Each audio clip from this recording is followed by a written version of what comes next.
Hi, I'm Kim. You're watching Kim Wilson TV. My channel is dedicated to helping victims of narcissistic abuse get free and stay free. Before I get going with this video, I just want to thank our friend Willa very much for your donation to our channel's PayPal account. Thank you, Willa. I really appreciate your continued support. We're about 90 days out till Christmas, and I do have some new channel sponsors. I didn't want to put any promotional material for them at the beginning of the video because I like to just fly right at it. But if you have a second at the end of the video, the information is there. And of course, anytime you support one of our sponsors, they do make a small donation to the channel, so I invite you to take a look at the end. Heard over and over again, my life is ruined, I'm never going to be the same, there's no way I'm ever going to be able to restore my life. Now, that stuff really hits home with me because I most certainly felt that way in my darkest hour. But let me tell you, the darkest hour has passed, and I assure you it's going to pass for you too. Today I want to talk about some of the steps that I took to really move forward with healing, and to be honest with you, I'm feeling really good for the most part.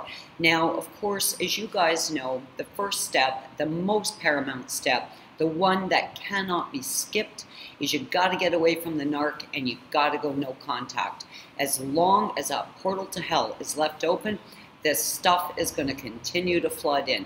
And cutting them off really gives you a chance to clear your head, make the noise stop, and start to sort this stuff out. As long as you're in it, as long as the noise is still beating you down, you do not stand a chance at healing. You have to cut it off.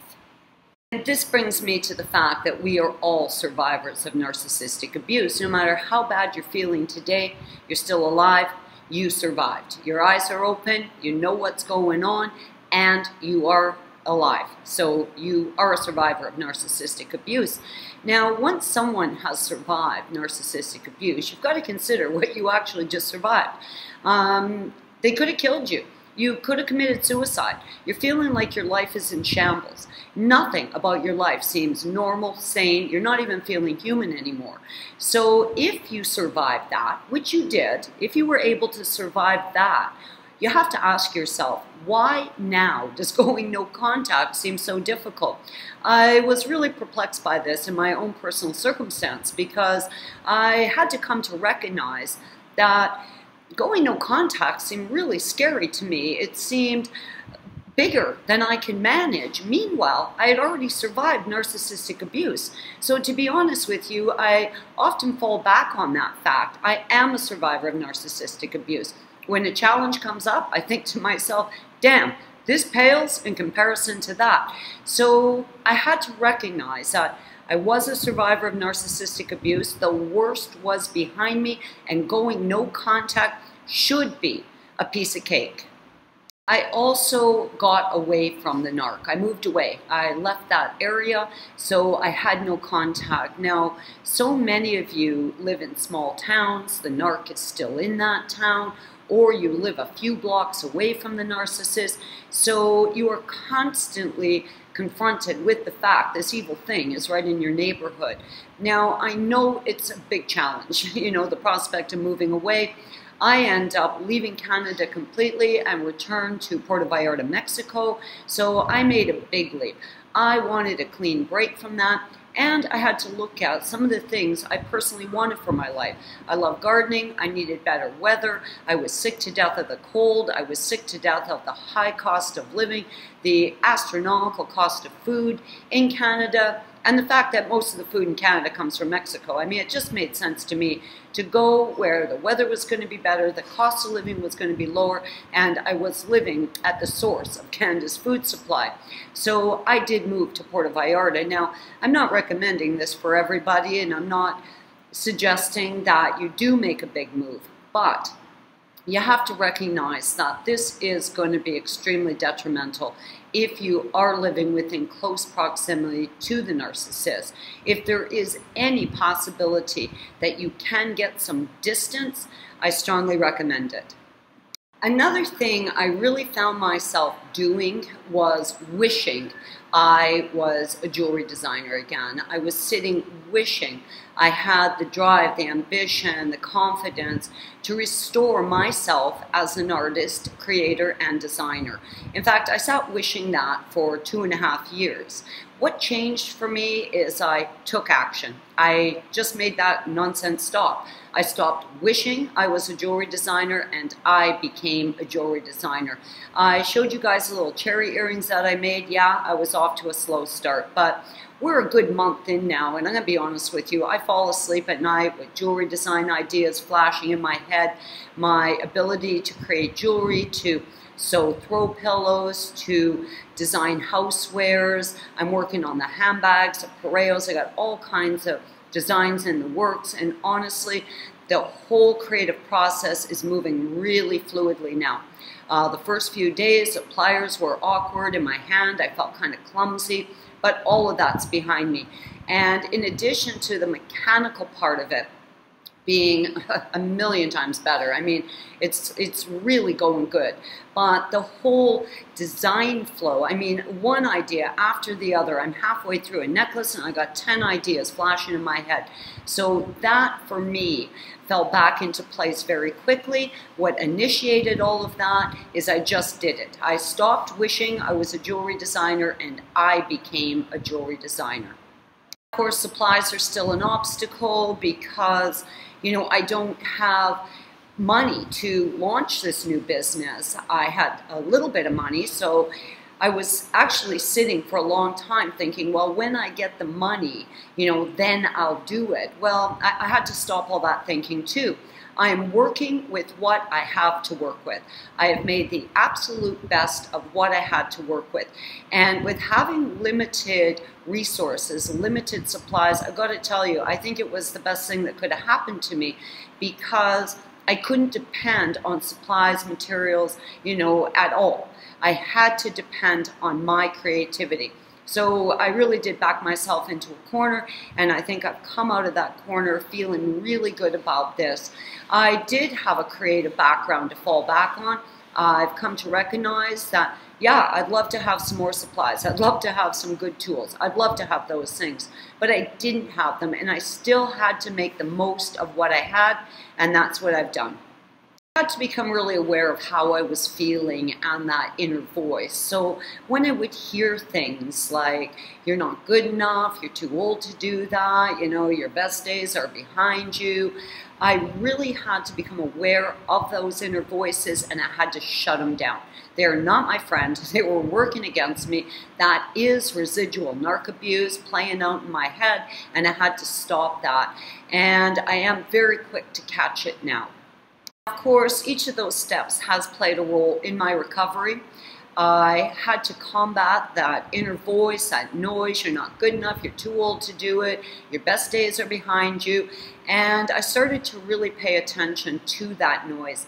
And the second it started up, I wouldn't let it play on. I shut it down immediately, and that has helped tremendously. It has helped to build my confidence, and taking steps towards recovery and shutting down that noise has been absolutely paramount. I did it, you can do it, we can all do it.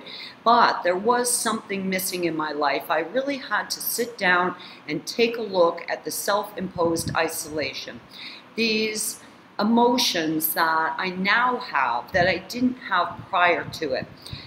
Fear around meeting new people, insecurities, panic attacks, anxiety, feeling stressed out in crowded places. I really had to look at that, and I know we've talked about that before.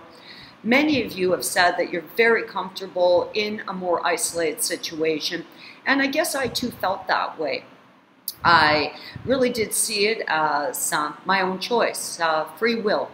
But looking a little deeper and really examining my life, who I am and what I want to happen in my life, I had to come to terms with the facts. And the fact is this: I self-isolate because of narcissistic abuse. It is a direct result of narcissistic abuse, and most of us self-isolate, though some have broken that pattern, and power to you. many of us still self-isolate. And though it did feel like my free will, like nobody was making me stay at home, I did feel more comfortable at home. And the reason I felt more comfortable at home was a direct result of narcissistic abuse. And I started to see this as less of a security blanket, less of a protective state, and I started to see it as more of a hindrance to healing. I started to recognize it as continuing narcissistic abuse. I do not forever want to be a victim of narcissistic abuse. I do not want to live in the shadows of narcissistic abuse. I don't want the creepy tentacles of narcissistic abuse, strangle holding me. I don't want to wear a victim suit, plain and simple. I don't want that for me, and I don't want it for you. And I've come to believe, for me personally, as long as I'm self-isolating as a result of narcissistic abuse, my life is still being controlled by the abuse. And though the narcissist in my life is long gone, I was doing it to myself. Now, I've done quite a bit of research on the dire need for humans to interact with each other, on the value of friendships and human connection. And if we are not able to break this cycle of isolation, I do not think there is any real hope for total recovery. All things considered, I'm feeling great. I'm free from the narc, I'm no contact. I've been able to restore my career as a jewelry artist. I live in Puerto Vallarta. What's to complain about? Yes, something was missing in my life. There was truly a void, a hole in my heart. And I wasn't quite sure what was missing. I mean, when you look out at my life, I should have absolutely nothing but gratitude. So upon further self-exploration, I'd really come to realize the type of person I am. I like having friends in my life. I want to have girlfriends. I want to be able to go for lunch. I want to be able to hang out with other women. I've always loved the companionship of my sisters, and that was missing in my life. Now, of course, I did that call out for the meetup here. I didn't know who was going to show up, and though wonderful people did show up, I was truly looking for a tribe of fellow women that I could become friends with. Now, of course, the meetup wasn't without its hiccups. It was our first kick at the cat, and I think all things considered, we did really well. There were some communication glitches. There was a bit of interference in certain areas, but there was a core group of us staying in very close proximity to each other, and that was myself, Lena, Jackie, Crystal, and Denise. Now, because we were in such close proximity to each other, it was very, very easy to get together and get to the beach, go swimming, go for walks, go out for lunch, go for dinner, go dancing, and dance we did. And we had a tremendous amount of fun. It was incredible for me. And though from the second I met them, I recognized them as true, genuine girlfriends of mine, I have to tell you, it immediately made me feel at ease. But it was really the last night that they were here, and we were all sitting around, out in the garden at their condo, beautiful pool, nice warm tropical breeze, the sun was setting. We were all sitting around, the five of us, feet up, some of the girls in their PJs, like a girlfriend slumber party. And I looked around at each of their faces and saw them smiling and laughing and interacting with each other, and I've got to tell you, it's a missing link. I don't know why we're not talking about the value of friendship. You can go to any channel and hear a million different ways to heal, but nothing has changed me. Nothing has driven me further down my path of healing than spending time with those incredible women. As I looked around at each of their faces, I recognized that these aren't just friends. These are lifetime friends. And I think anyone that would have walked up on us would have thought we had known each other forever. There is something about narcissistic abuse and the survival of it that causes a survivor to immediately recognize in another survivor their incredible strength, their human perseverance, their enlightened thinking, their critical thinking, their incredible survival skills. I mean, it just creates this instant sense of trust and respect and admiration for a fellow survivor. And I have to tell you, that night when I was sitting there looking around at each of their faces, I immediately recognized that there had been a transformation in me as a result of getting to know those incredible women. Now, there were a couple other women here, and we have been in touch recently, and we will be spending time together on Zoom and emailing each other in the hopes of better getting to know each other. One of the wonderful women that was here is Evening from the channel Evening Ransom, and she's moving down here soon, so I've got a great opportunity to get to know her better in the future. And of course, Emma and I will be Zooming and Skyping, and I'm really looking forward to getting to know you, Emma, bless your heart. But back to those 4 women that I was sitting around with. As I looked around at their faces, something had come over me, a genuine transformation, a real change in me. I, for the first time in 8 years, felt human, truly connected, truly grounded, sane, safe. And it was amazing. It was absolutely amazing. We really don't talk enough about friendship and what friendship means to each and every one of us. And I do believe it's a component in our life that many of us have given up on.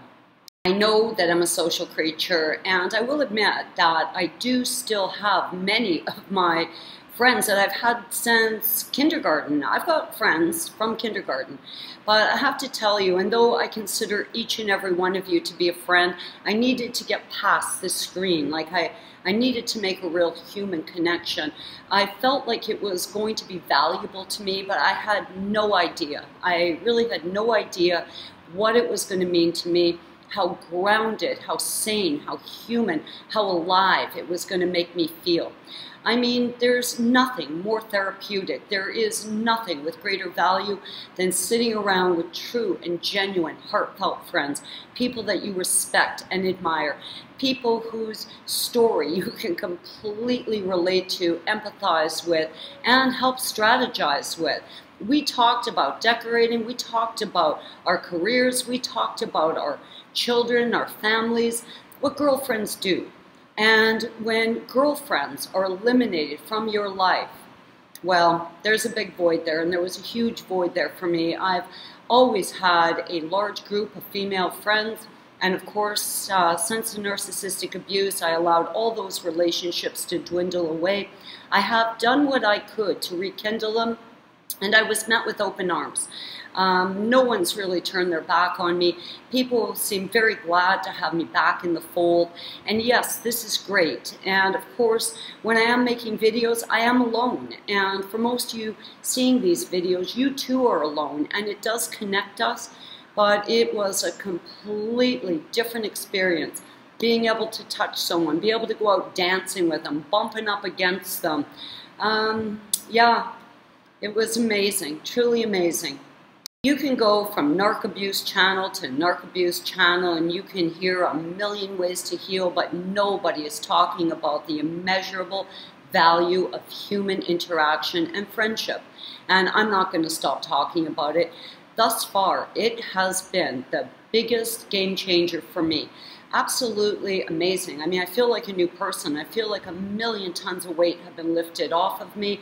And though I hope to see those women again and hope to meet more of you in person, nothing will ever change how I feel about them and the tremendous gratitude I have for meeting them, spending time with them, and I consider each of them to be a friend for life. Of course, I was feeling a little anxious about meeting them. I didn't know who was going to show up. You're sticking your neck in the noose anytime you extend yourself, but I'm going to say now, in all honesty, had I had to meet 50 more narcs to get to those women, it would have been worth it. It absolutely would have been worth it. Any narc that comes into my life will be quickly recognized and eliminated, but those women, they're in my life forever. Now, as you guys know, I'm starting a little pop-up shop in a store very soon. Today's the 25th, I think, so within the next few days I'll be taking my stuff out there and setting up that pop-up shop. I'm going to take this MacBook with me so you guys can see what that looks like, because it might be something that's beneficial in your life, and it's actually been a lot easier than I had anticipated. Of course, I was making a mountain out of a molehill. How am I going to do this? Well, damn it, I just did it. So I want you guys to see that in case it is something that can help you further your healing and restore your career a little bit and get you some extra income. So we will do that together. But as soon as that's done, and I should be pretty much wrapped up with that on the 1st, I really want to get back on Zoom. I really want to get back on Skype. And I really want to make myself available to talk to you here personally, one-on-one, face-to-face, because I'm telling you, it's just been so incredible for me. I'm like starved for human connection now. Oh God, the night I left and the girls were going to be leaving in the morning, I cried my way home. Not necessarily because I was sad, but because my heart was just bursting with joy because I'd met them. And unfortunately for Denise, she got bumped from her flight. She had to stay an extra 2 days. There was a bit of pandemonium around Denise ending up here for 2 more days and missing her flight. But I got to tell you, I was so grateful to have her here those extra 2 days. We went for dinner, we went for a walk, we had a great heart-to-heart. She came to my house for breakfast, and again, we got to talk and share our lives with each other. And oh, Denise, I love you lots, honey.